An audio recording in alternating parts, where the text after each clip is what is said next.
Merci, Monsieur le ministre. Bien. Avant de lui céder la parole, je vais adresser à Monsieur Louis Alliot nos félicitations et nos vœux de succès à la tête de la ville de Perpignan où il a été élu. Monsieur Louis Alliot, vous avez la parole.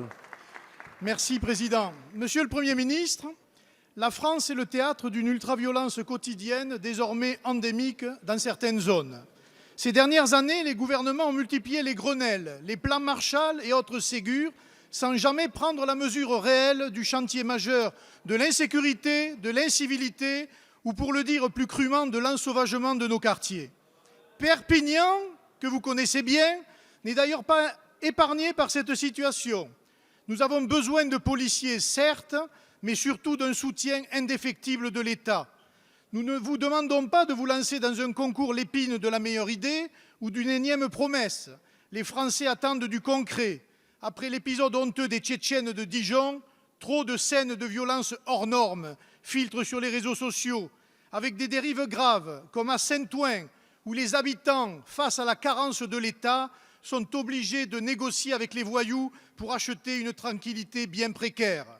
En l'absence de l'État, ils finiront par se défendre eux-mêmes, avec toutes les conséquences que cela engendrera. Ils ne sont pas des lignes statistiques, ces victimes, mais des victimes d'un terrorisme du quotidien, qu'il faut nommer comme il se doit. Un terrorisme du quotidien auquel sont confrontés tous ceux qui tiennent l'État à bout de bras, pompiers, policiers, soignants ou enseignants.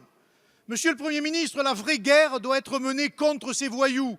Certains quartiers sont littéralement contrôlés par un trafic de drogue tentaculaire qui fait des victimes directes et collatérales, enrichissant quelques caïds qui alimentent un sentiment d'impunité inadmissible dans une république digne de ce nom.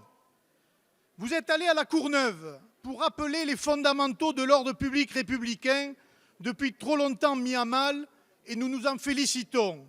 Mais au-delà des mots, quelles sont vos intentions réelles et quels moyens êtes-vous prêt à mettre en place pour mener cette guerre? À Perpignan comme ailleurs, vous êtes attendus sur ce sujet comme tant d'autres. Merci. Merci. La parole est à Monsieur Gérald Darmanin, ministre de l'Intérieur.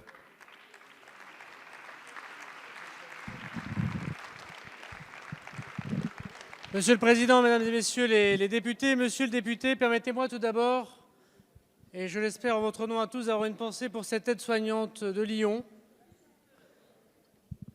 dont le drame est particulièrement horrible, et dont je remercie les forces de secours et les forces de police d'être intervenues immédiatement. Et nous espérons tous que les personnes qui sont responsables de ce meurtre soient évidemment rapidement sanctionnées et châtiées.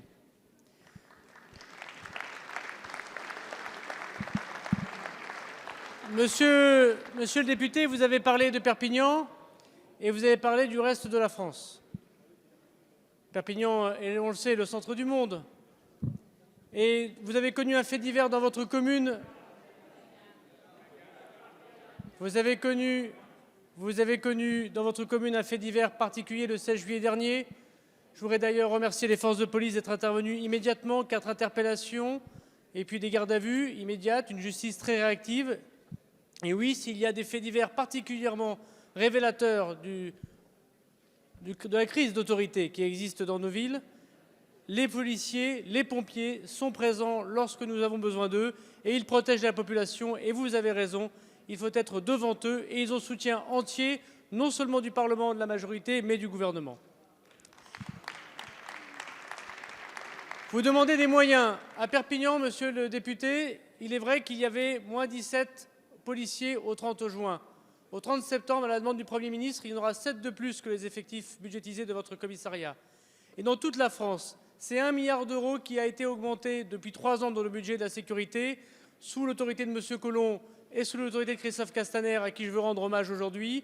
Et dès l'année prochaine, c'est des moyens supplémentaires pour la police, pour la gendarmerie, pour les pompiers. Mais plus que des moyens, monsieur le député, c'est l'ensemble de l'autorité par la voix du gouvernement et par la voix du Parlement qui doit être réaffirmée. Et oui, les voyous n'auront jamais le droit de citer en République, à Perpignan ou ailleurs. Merci, monsieur le ministre.